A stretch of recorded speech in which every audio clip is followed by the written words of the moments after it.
cierre de campaña de Claudia Sheinbaum en el Monumento a la Revolución hubo un enorme acarreo de personas. Además era inocultable. Veo el aparato del Estado trabajando por Claudia Sheinbaum.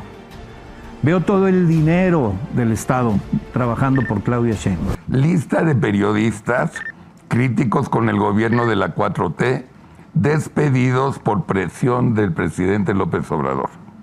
Ricardo Alemán, despedido de TV Azteca, ADN40, Televisa, Foro TV, La Mudanza y Canal 11. Carlos Marín, Milenio. Carlos Loret, Televisa y Radio Centro. Jorge Ramos Pérez, El Universal. Carlos Ramos Padilla, pero no mintieron, o sea, no agregaron la palabra joder. Por el bien de todos, joder primero a los pobres. Faltaba la palabra joder.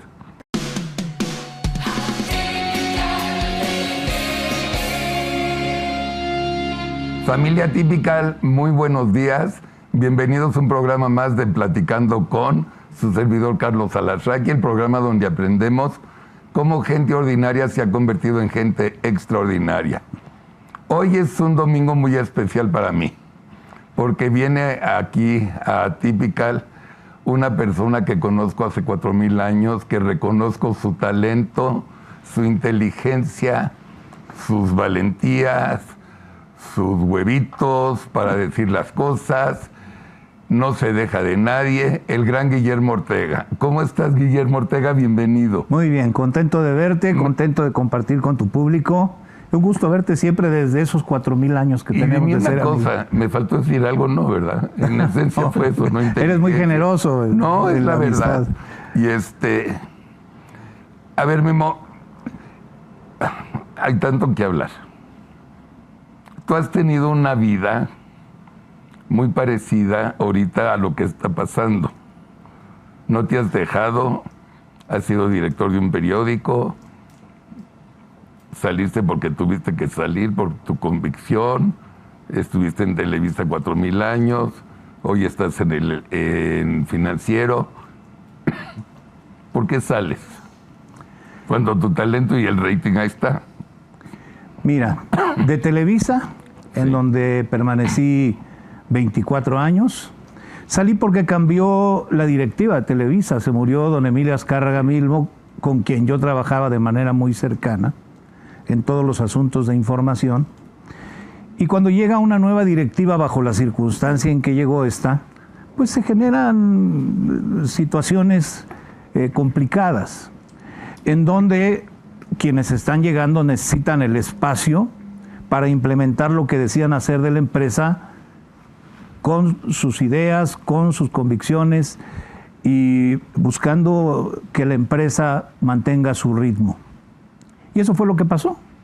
En un momento además muy singular, porque se daba en México por primera vez una elección en el año 2000 muy competida entre básicamente Francisco Labastida, Vicente Fox y Cuauhtémoc Cárdenas, en donde desde la campaña se pudo avisorar que las cosas podían cambiar de una manera seria, como ocurrió a la postre. Claro. Y cuando suceden este tipo de eventos políticos en la forma en que pasaron, pues las empresas se enfrentan diferentes disyuntivas y tienen que decidir. Y quienes trabajamos en las empresas también enfrentamos diferentes disyuntivas y tenemos que decidir. A mí no me gustó ni la forma ni el fondo en que se venían tratando los asuntos. Particularmente me molestó mucho la forma en que fui tratado en aquel momento. Y a mí en mi casa me enseñaron a comer de todo menos de eso que están ustedes pensando. Y decidí que era un momento bueno para partir. ¿Por qué un momento bueno para partir? Sin saber a dónde. Sin saber a dónde. ¿Por qué un momento bueno para partir? Porque uno tiene que tomar sus decisiones. Claro. Era un momento estelar. El noticiero de la noche, desde que se medían ratings, no había tenido ese éxito hasta ese momento. Y yo creo que las personas se deben ir cuando están en ese éxito, claro, en la gloria, arriba, claro, y no cuando ya te pisotearon, hicieron contigo lo que quisieron y ya maltrecho, ahí decides, me voy, ¿no? Hay que irse íntegro, hay que irse con dignidad y eso es lo que yo decidí hacer. Luego vino una etapa en donde Joaquín Vargas, amigo nuestro, muy querido, generoso, me ofreció una oportunidad de trabajar con ellos. Durante 3 años trabajé con ellos. La familia Vargas enfrentó sus propias circunstancias derivadas de lo que pasó en esa elección, en donde alguno iba por un candidato y otros iban por otro candidato, tuvieron fricciones y de común acuerdo con Joaquín decidimos que era conveniente que yo me apartara del grupo. Solo para caer en manos de Olegario Vázquez en un traspaso de una empresa a otra que fue insólito, porque en ese tiempo se vivía mucho arrebatadero de talento entre las empresas sin aviso previo. Y habiendo yo conocido a Olegario en casa de Joaquín, le dije a Olegario que no era posible que yo me fuera a Grupo Imagen si él y Joaquín no hablaban. Y hablaban. Claro. Y entonces el anuncio de mi partida a Grupo Imagen se dio en un enlace entre Pedro Ferriz y yo, él en Imagen, yo en MBS, donde anunciamos de común acuerdo con los señores Vargas y Vázquez que yo me iba a Grupo Imagen, donde permanecí 5 años. Me dio la oportunidad de crear Reporte 98.5 de una estación que había sido rockera y muy exitosa que se llamaba Radioactivo. Tú claro, que eres un adorador de conceptos frescos y nuevos, lo debes recordar. Y Olegario decidió hacer una estación hablada, metropolitana, con motos y helicópteros, un poco replicar lo que había hecho Pepe Gutiérrez Vivó con mucho éxito. Sí. Y nos fue muy bien el tiempo que duró Reporte 98.5. La verdad fue un tema para mí muy entrañable, porque la radio, ¿a quién no nos gusta hacer radio, no? Tú y yo hicimos radio juntos algún también, tiempo, ¿no? Sí, sí. Entonces, me gustó mucho. Después de común acuerdo también salí de la empresa, me quedé dirigiendo el periódico La Crónica durante 8 años a la salida de Pablo Iriar, nuestro amigo con quien vuelvo a coincidir ahora en El Financiero. Y me quedé en Crónica hasta antes de ir a vivir a Jalisco, donde fundé junto con José Aguirre Campos, empresario zacatecano muy exitoso, muy mexicano. Fundamos el periódico NTR, que quiere decir Noticias en Tiempo Real, de manera impresa, de manera digital. Adquirimos 2 estaciones de radio en Guadalajara. Yo viví durante 8 años, casi 9 en Guadalajara. Y luego esa cadena ha crecido de una manera grande hasta llegar hoy a 80 estaciones de radio de las que estamos a cargo. Wow.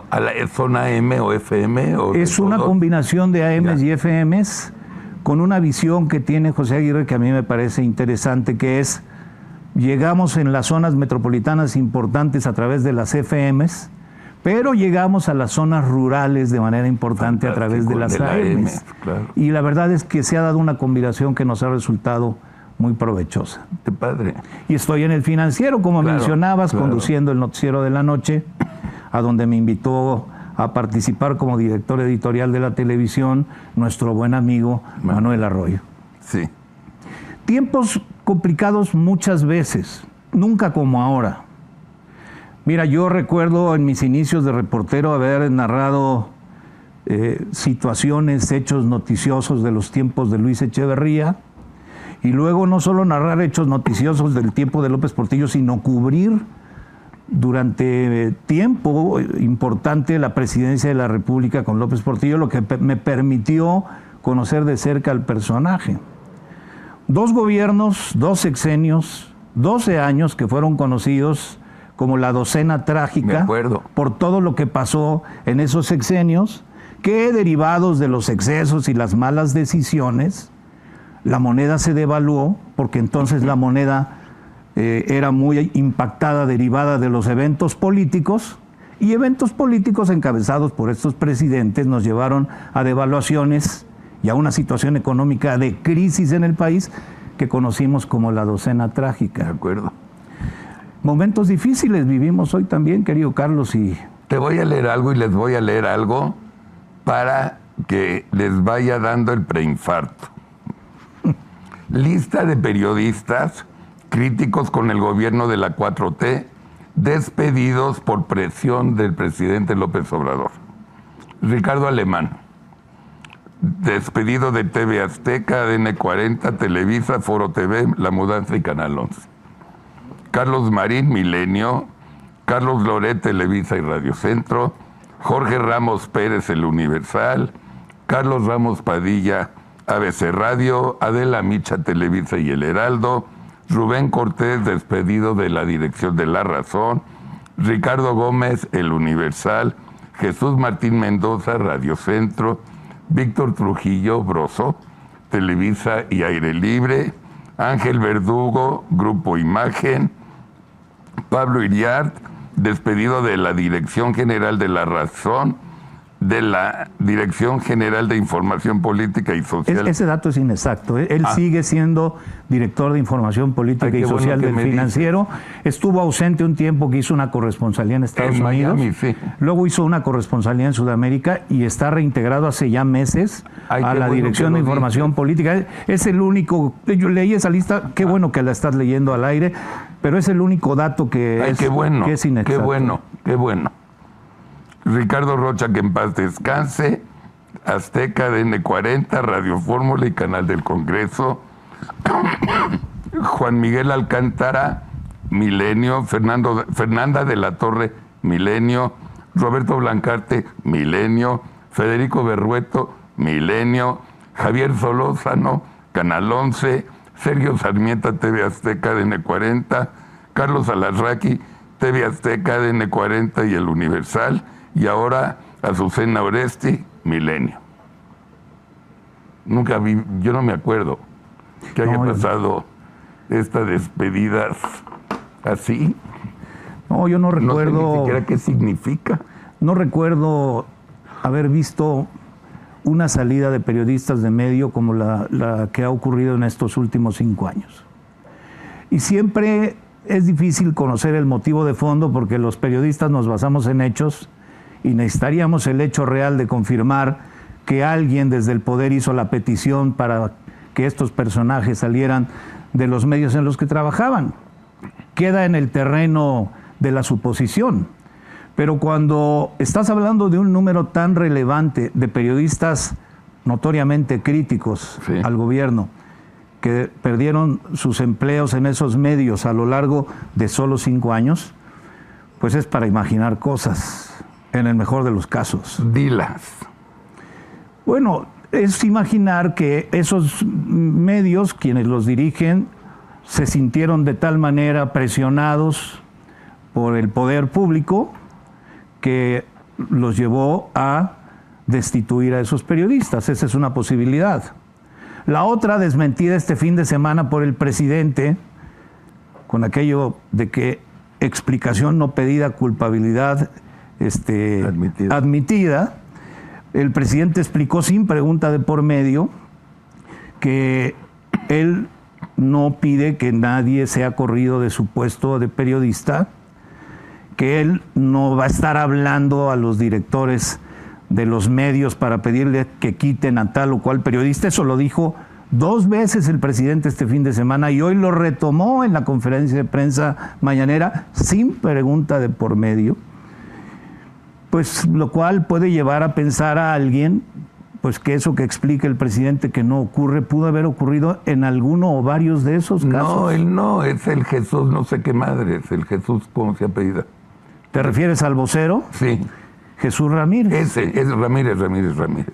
En tu caso, quizá tú puedas explicarle a la gente qué fue lo que pasó. Mira, lo mío fue más fácil.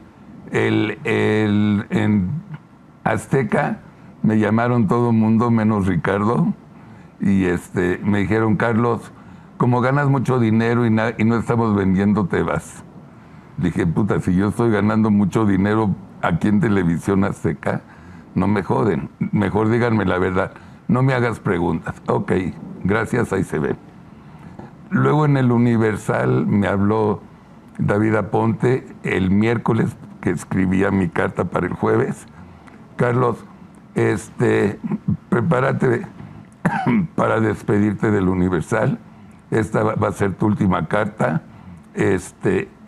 Algunos miembros del Consejo pensaron que tu forma de comunicarte es agresiva y no les parece. Les dije, después de 4 años, ¿se dieron cuenta o cómo está el rollo? No me hagas preguntas. Ok, no te hago preguntas. Bueno, pues esa es una explicación. Y probablemente cada uno de los colegas tenga una historia Javier, parecida que contar. El que me la platicó fue horrible, fue Javier Solórzano. Iba a su noticiero, no puede entrar. ¿Cómo no? Si tengo noticiero. No, ya no trabaja usted acá. Nadie lo recibió al día siguiente para darle una explicación. Así le fue. En Canal 11. En el 11. Así. Pues esas cosas, mira, no le hacen bien a un país. No. No le hacen bien, dicho sea de paso, a un gobierno.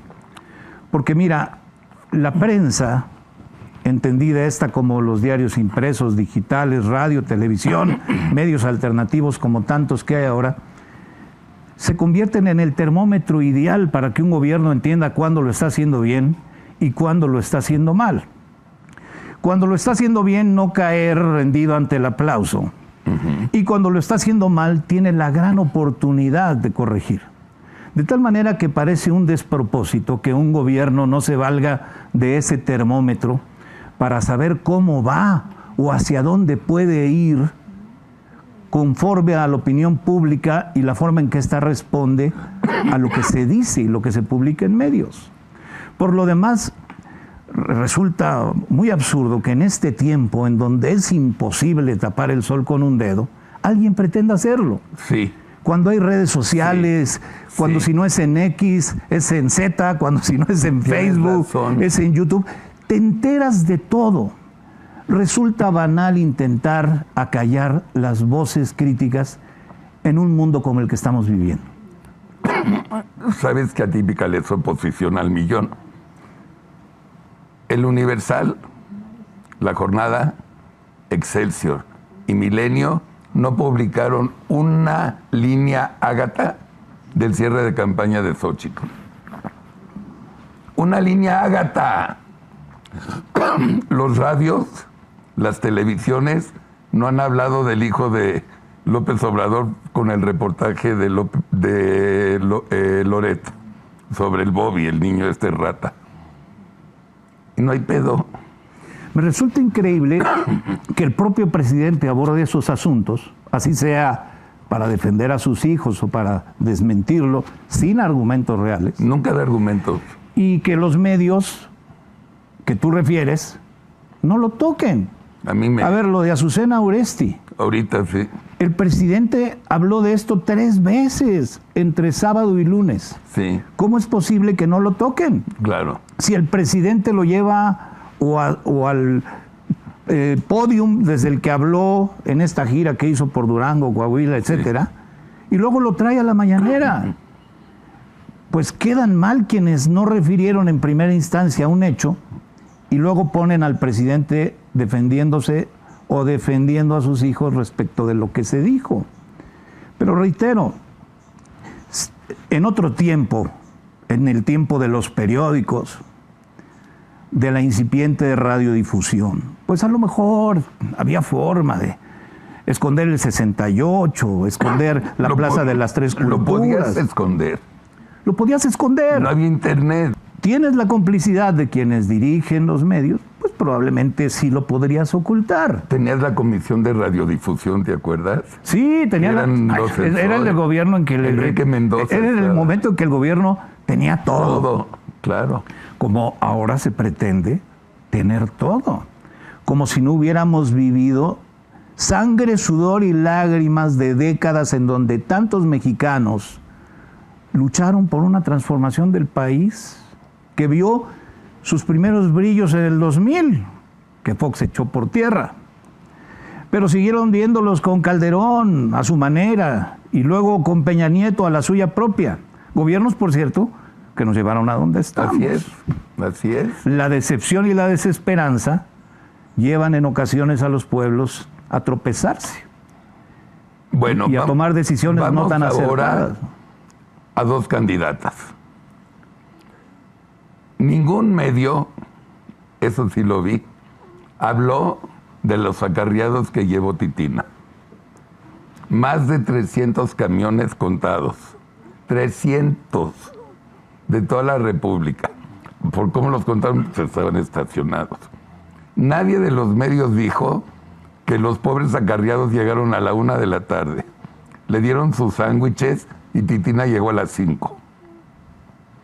Nadie de los periódicos ni radios dijeron que a las 5:30 la mitad se fue. Nadie dijo la verdad, más que las redes, porque así nos enteramos todos. Titina no es la mujer más simpática e inteligente del mundo, si la comparas con Xóchitl, 5-1 Xóchitl de calle. Yo me entero de todo esto por las redes, porque los medios de comunicación no me informan. Generamos opinión gracias a las redes. ¿Por qué el compromiso antiguamente priista de que quieren que gane a fuerza la mujer más inepta de la República? ¿Por qué no hay piso parejo? ¿Por qué para ellos Xóchitl no existe y empiezan a vender la historia de que la elección está ganada, entonces que no vayan a votar? Ya sabes, ¿qué está pasando? ¿Estamos viviendo PRI de los 60s?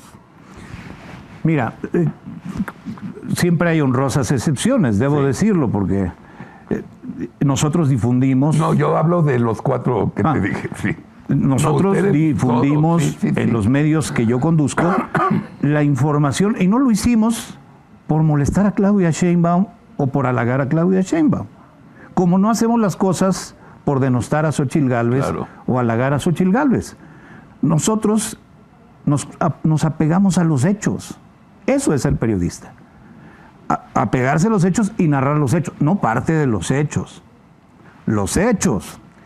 En efecto, en el cierre de campaña de Claudia Sheinbaum en el Monumento a la Revolución hubo un enorme acarreo de personas. Además era inocultable. Sí, inocultable. Había en todo el perímetro alrededor del Monumento a la Revolución cantidad de autobuses, es lo que te digo, no había que trajeron a personas de diferentes partes del país a cambio de algo para llenar la explanada del Monumento a la Revolución. Nosotros dimos cuenta de lo que dijo Sheinbaum, dimos cuenta de quienes asistieron y dimos cuenta de que hubo ese acarreo porque estaba a la vista de todos. En el caso de Xóchitl también dimos cuenta del evento que tuvo, que fue un evento, yo lo pude leer entre analistas y en redes sociales, que fue un evento muy bueno para ella, con un discurso como no se le había escuchado a uno antes así, y que además devolvía a Xóchitl Gálvez al punto al que había llegado muy en el inicio de sus primeras apariciones públicas. ¿Por qué no lo hacen los demás medios? Es una buena pregunta para ellos. Sí quiero decirte como periodista, y esta es una buena respuesta. Y esta es una opinión que digo a título personal, como periodista. Claro. Lo soy hace 48 años y alguna autoridad puedes llegar a tener cuando te has desenvuelto en el periodismo de manera honorable, de manera honesta, para decir, quienes no publicaron en sus portadas ni le dedicaron espacio al cierre de campaña de Xóchitl Gálvez, atentan contra la actividad periodística, contra la pureza del oficio periodístico, contra el deber que tiene un periodista frente a hechos noticiosos que debe difundir a su opinión pública, a sus lectores, a sus radioescuchas, a sus televidentes, a quienes lo siguen. A mí me pareció una omisión grave. A mí también. Y de rabia, ¿eh? A mí me da mucha rabia. No estuvo bien. No.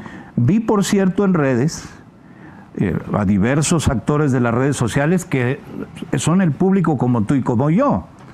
No son periodistas, pero muchas veces reportan mejor que si lo fueran. Seguro. Sí vi cómo subieron las portadas de los diferentes periódicos, tú ya los mencionaste, en donde la ausencia de la figura de Xóchitl Gálvez después de un cierre de campaña muy atractivo, Sí, no existió para ellos. ¿no?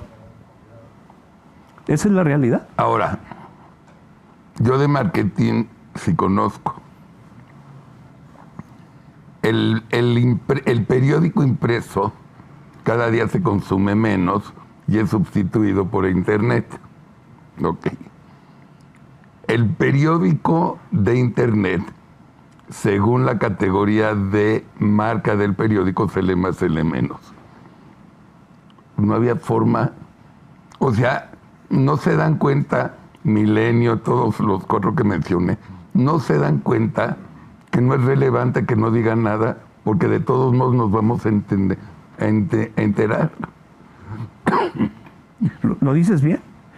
Por eso te decía yo hace un rato que en este tiempo es inútil, es ocioso tratar de tapar el sol con un dedo. Es ocioso.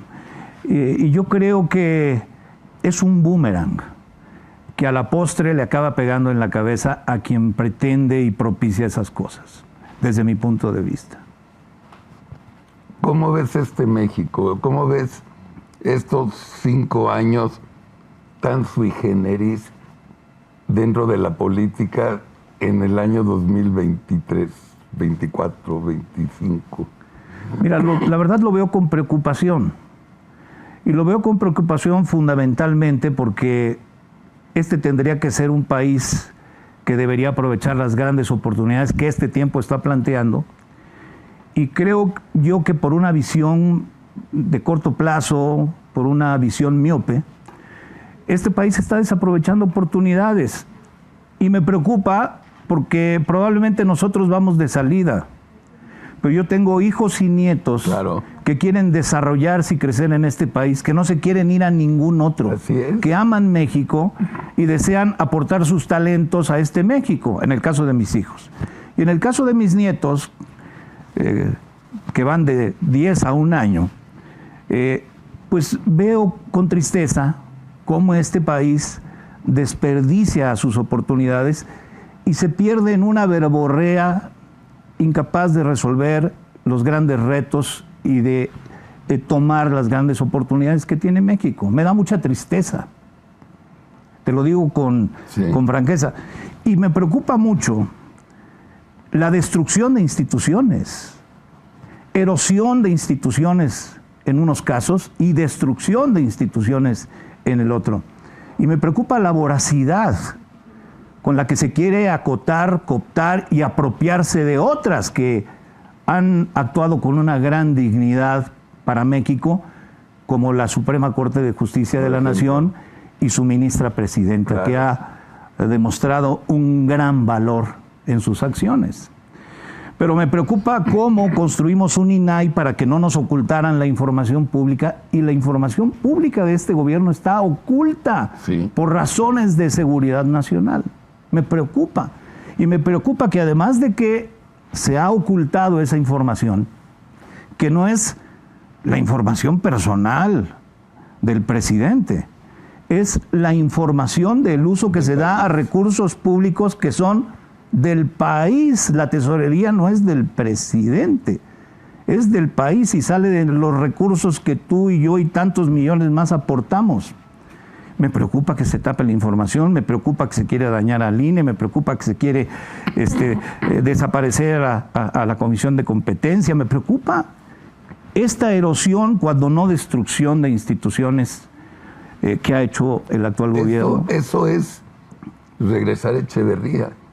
Digo, ustedes que ni habían nacido, así era el rollo, todo era control del Estado, no era apertura al sector privado.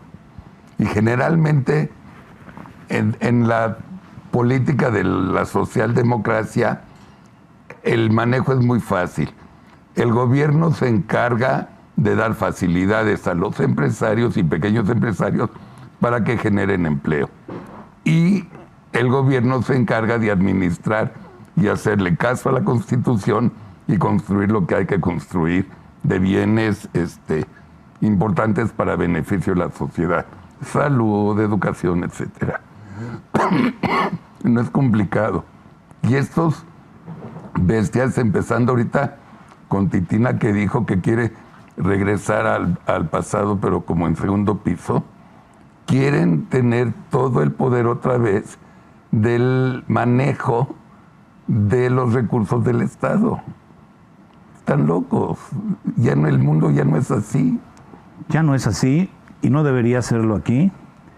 Y bueno, ya hemos visto probadamente lo que es el Estado manejando los recursos públicos. Ya lo hemos visto. Obras que se multiplican por 4 veces su valor, como no estoy diciendo nada que no sean datos reales. Contenidos en las propias páginas del gobierno. No son otros datos, son sus datos. Una refinería que cuesta 3 o 4 veces más lo presupuestado, un Tren Maya que además de una devastación ecológica brutal, lo han probado los ambientalistas, ha costado 3 o 4 veces más lo presupuestado, un aeropuerto que tiene que ser subsidiado porque no recibe vuelos y no salen vuelos, y no salen ni reciben vuelos porque no hay conectividad terrestre. No hay. Se hicieron las cosas al revés, esa es la consecuencia de hacer las cosas. Ese es el Estado, apropiado de los recursos para hacer lo que el Estado quiere. Acuérdate que el Estado llegó a ser dueño hasta de los refrescos Titán y unas bicicletas, no me acuerdo cuáles. Y de, a ver, ¿te digo no? Te digo qué bicicleta. ¿Qué bicicleta? Dimex. Exacto, oye, y fue un Estado que fracasó, porque el Estado no es empresa. La empresa la hacen empresarios. Claro. Y los empresarios hacen bien la empresa porque son sus recursos los que están en juego. Y aquí es muy fácil abrir la cartera del pueblo, tanto que les gusta hablar del pueblo, para malgastar el dinero. Eso es lo que pasa con un Estado controlador. A ver, ¿por qué hay tanta simpatía de muchísima gente que no digo? Yo digo que Morena tiene como 23, 24 millones de voto duro. ¿Qué le ven esos 24 millones? Sinceramente no lo sé. Yo creo que la desesperanza, la desconfianza que generaron otros partidos que fueron gobierno, particularmente el PRI, porque es el que más tiempo fue gobierno, ¿no? Al PAN fue gobierno 2 sexenios. Sí. Pero yo creo que esa desesperanza, yo creo que la decepción de lo que pasó en el gobierno de Fox, también un poco menos, pero también en el gobierno de Calderón, que las cosas ocurrieran igual que como ocurrían antes.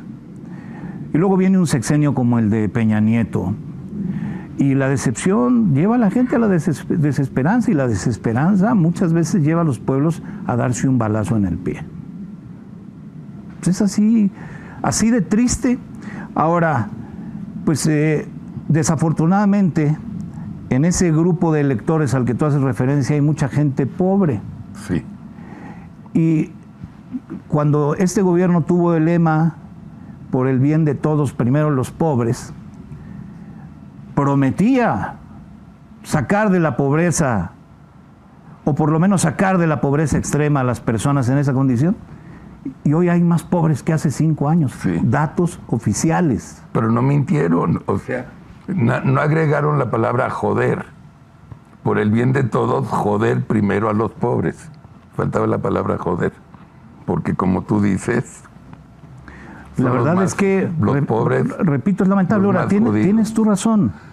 Uno se pregunta, ¿por qué, si eso es una realidad lo que estamos refiriendo, por qué López Obrador tiene todavía tantas simpatías? ¿Será que tiene tantas simpatías? No. ¿O será que muchas personas dicen tener simpatía porque temen que algo les pase a las cosas que reciben? Puede ser. ¿Será que a lo mejor estas personas que públicamente actúan de una manera y dicen una cosa, a lo mejor el día de la votación lo dicen de otra forma? No lo sé. Para mí todavía hay muchas interrogantes de lo que va a pasar el día de la elección. ¿Cómo cuál es, Memo? Mira, yo no me creo la historia de tantos puntos por encima de Xochitl Gálvez, Claudia Sheinbaum. Yo no estoy aquí para descalificar a ninguna empresa que se dedica a levantar encuestas. Tenemos muchos amigos en ellas. Sí. Cada uno es responsable de sus actos, pero sí me parece que algunas son desmesuradas, ¿no? Bueno, los memes que se hicieron después de la publicación de una encuesta, donde Claudia aparecía con una 20, puntuación muy por 50 encima puntos, de Xóchitl Gálvez, bueno, todos esos memes que surgieron del quién es el mejor futbolista o quién es la reina de la belleza, ¿sí te acuerdas de eso? De la reina de la belleza. Sí, pues con que sacaban ahí 65. Los datos de los porcentajes. Pues eso es el pueblo refiriendo lo que realmente piensa de esos ejercicios para conocer las preferencias de las personas. Por otro lado, las preferencias son cambiantes. No aquí, en todos los países, pero aquí particularmente. Entonces yo creo que faltan muchas cosas por pasar. Y cuando pasen, esas interrogantes serán aclaradas, ¿no? Pero creo yo que nos falta mucho por ver. Yo creo que mucha gente, entre los indecisos, entre los que no contestan, no lo hacen por temor a represalias.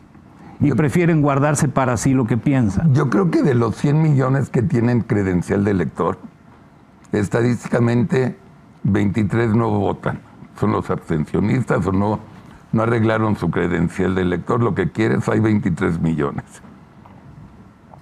Luego, según las encuestas promediadas, hoy Morena tiene 24 millones de voto duro.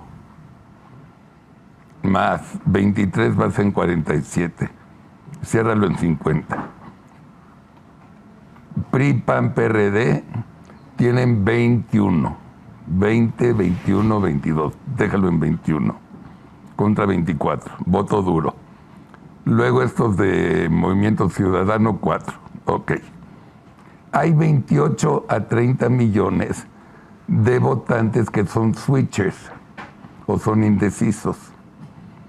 Muchos de ellos son del PRI, PAN, PRD, que dejaron a su partido para irse para Morena, se bajaron de Morena porque se arrepintieron, pero no están seguros si regresan a su partido o se regresan a Morena, no están seguros. Esos 28 millones de electores no dicen si van a ir a votar o no, número uno, entendiendo que va a votar 62, 64 millones, máximo, igual que las últimas 3 elecciones. ¿Qué onda? ¿Esos son los que van a definir la elección? Yo no sé quiénes son, yo no sé si van a ir a votar o no van a ir a votar. Y es lo que va a definir para mí la elección, los indecisos y los switchers. Yo creo que por las circunstancias esta elección va a tener un creciente interés. Apenas estamos empezando el año. Sí, nada. Sí. Esta ha sido una campaña absurdamente larga. Sí. El propio presidente propició que así fuera y se anticiparon de una manera absurda, más allá de lo que dice la ley, que la ley dice que no debía haber sido así. Claro. De una manera absurda los tiempos. Van a llegar los actores de esta elección desgastados, con un discurso desgastado, con la gente harta, vomitando dichos electorales. Pero de todas maneras creo que la elección va a despertar mucho interés por lo que está en juego y porque el país está partido en dos, quiérase o no. Entonces yo creo que la invitación de parte de quienes estamos en medios debe ser a que la gente vote. A fuerza. Por quien quiera. Esa es decisión de cada uno, pero que vaya y vote. Una campaña con 4 anuncios en Atípica, que vayan a votar los jóvenes, saquen su credencial de elector. Dicen que en mucha medida los jóvenes y las mujeres van a definir la elección, lo cual me parece perfectamente normal en función de que en este país hay más mujeres que hombres. Claro. Y en función de que este sigue siendo un país de jóvenes. Cierto. Jóvenes que ya tienen credencial para votar y que van a hacer por primera vez muchos de ellos el ejercicio de acudir a las urnas, ¿no? Será interesante. Yo creo que se va a poner interesante, como tú dices, cuando empiecen las campañas. Porque cuando empiezan las campañas, estos switchers indecisos finalmente van a ver el show, los anuncios y los debates. Sí lo van a ver. indecisos tomarán su decisión. Aunque no la confiesen. Obvio, bravo, obvio, muy cierto. Bueno, estos chavos, según yo, si comparan la personalidad y la inteligencia de Titina con Xóchitl y deciden ir a votar, los 30 millones votarían por Xóchitl. Porque Titina es inmamable, cero simpática, cero inteligente, 100% resentida, mal pedo. O sea, es chava mal pedo de mal pedo. Y Xóchitl muy simpática. Entonces, esos que no tienen un partido, un compromiso con nadie, enfrentándose, viendo los debates, viendo todos los anuncios, lo que tú quieras, va a pasar y se van a convertir a lo que tú dices. Yo sí creo que ahí es cuando va a empezar la elección. Y mira, más allá del carisma personal de cada uno de los aspirantes, cada uno de los aspirantes, yo creo que es importante contrastar el proyecto de país. Claro. Porque son dos proyectos distintos. Muy. Y tienen que ver con el futuro del país. Y cuando hablamos del futuro del país no es en abstracto. El futuro del país es nuestro futuro, el de nuestras familias, el de nuestras empresas, el de nuestros amigos. Eso es lo que está en juego, nuestro futuro. Y yo creo que sí es importante evaluar lo que hemos tenido y valorar hacia dónde queremos ir. Pero a ver, yo te pregunto, vete a los jóvenes 18-25, ese segmento. ¿Qué tanto les importa el futuro si no lo ven?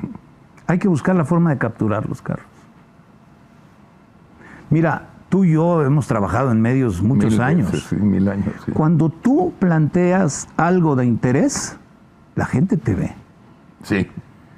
Cuando tú le hablas a la gente de lo que le interesa, hablo de la gente, no lo ven igual las personas de una edad que de otra. Hay que traducir el mensaje según la edad. Pero cuando tú tocas un tema de interés, la gente se interesan los jóvenes. Yo veo que de repente tendemos a despreciar la inteligencia de los jóvenes, su capacidad para oír y hablar de lo importante, o su capacidad para discernir y decidir. Y yo creo que los jóvenes, si tú les encuentras el camino, se interesan por las cosas. He visto estudiantes universitarios dormirse en una conferencia que no les dice nada. Y he visto a estudiantes universitarios arrebatarse la palabra para preguntarle a un conferencista que les dijo todo. Claro. ¿Cuál fue la diferencia? Claro, el carisma probablemente entre un ponente y otro, pero también el mensaje y cómo lo dices. Yo creo que si se encuentra la fórmula para hablarles a los jóvenes, los van a encontrar receptivos. Eso pienso yo. Ay, ojalá. Ojalá, ojalá, ojalá. Hay que romper la apatía. Voy a llegar a la Ciudad de México. Santi Taboada con, ¿cómo se llama? Clara Brugada. Clara Brugada. ¿Cómo ves la Ciudad de México? Pues mira, va a ser una elección competida, pero para aquellos que piensan que Morena la tiene ganada, yo creo que están equivocados. Y no lo digo por sueños o por visiones provenientes de otro sitio, no, hay que leer lo que pasó en el 21. En la elección intermedia del 21 se partió la ciudad en dos, sí, como está el país. Sí, exacto. Y una parte ganó media ciudad y otra parte ganó la otra mitad, con una diferencia. Unos la tenían toda y perdieron la mitad. Así es. Hay que decir además, porque esto no es una especulación, que el presidente que siempre piensa en elecciones se estremeció con lo que pasó en la Ciudad de México. Y ese estremecimiento lo llevó a tratar de manera dura a la doctora Sheinbaum, quien yo creo que en un momento dado vio peligrar sus aspiraciones futuras. Sí. El presidente empezó a hacerse cargo de la conducción de la Ciudad de México y Claudia Sheinbaum se alineó. los colores de la ciudad eran verdes y los cambió por el color guinda, ¿no? Sí. El color de Morena. Sí. Y empezamos a ver a una Claudia Sheinbaum que es una bocina de López Obrador, porque dice lo que el presidente piensa y habla como el presidente habla, en algún momento hasta como tabasqueña, hasta con el acentito tabasqueño. Cierto. Pero volviendo al tema de la Ciudad de México, yo creo que la oposición tiene un candidato joven, experto y carismático. Y por el otro lado, Morena tiene una candidata que es muy morenista, que tiene muchas de las formas de hacer de Morena, que tiene una presencia muy grande, desde luego, en su zona de influencia, pero que debe estar preocupada buscando la manera en que hace las cosas para ganar la ciudad. Porque no solo se elige al jefe de gobierno, se elige a los alcaldes. El Congreso y alcaldes. Y yo creo que va a tener mucho que ver el tipo de candidatos que uno y otro frente presenten, pero yo creo que va a ser una elección competida. No me extrañaría si gana la oposición. El gobierno de la ciudad, no me extrañaría. ¿Cómo definirías, en pocas palabras, la palabra morena? Es una revoltura de muchas cosas, que tiene un líder que es muy aclamado. Yo creo que, por la razón que fuera una desaparición de López Obrador, desharía ese movimiento, porque es un movimiento que no se ha consolidado, es una revoltura de muchas cosas. Digo, ver a Bartlett en el gobierno de Morena, ¿no? Por citar quizá el caso más emblemático. En otro tiempo hubiera parecido impensable. 100%. Y sin embargo ahí está. Pero ves a otros, ¿no? Ves a otros que se decantan, ¿no? Vimos la semana pasada a Erubiel en el Verde. A ver, es una revoltura. Es una revoltura que logra tener una unidad en función de un liderazgo muy fuerte, que es el de López Obrador. Sin él, yo creo que la ecuación sería diferente. Memo, pero a ver, hay una encuesta que vi sobre los primeros 5 años de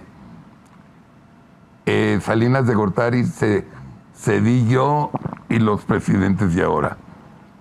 Fox, Calderón, Enrique y ¿No es Dios, Andrés? Está bajo López Obrador 2 puntos, 3 puntos de Fox.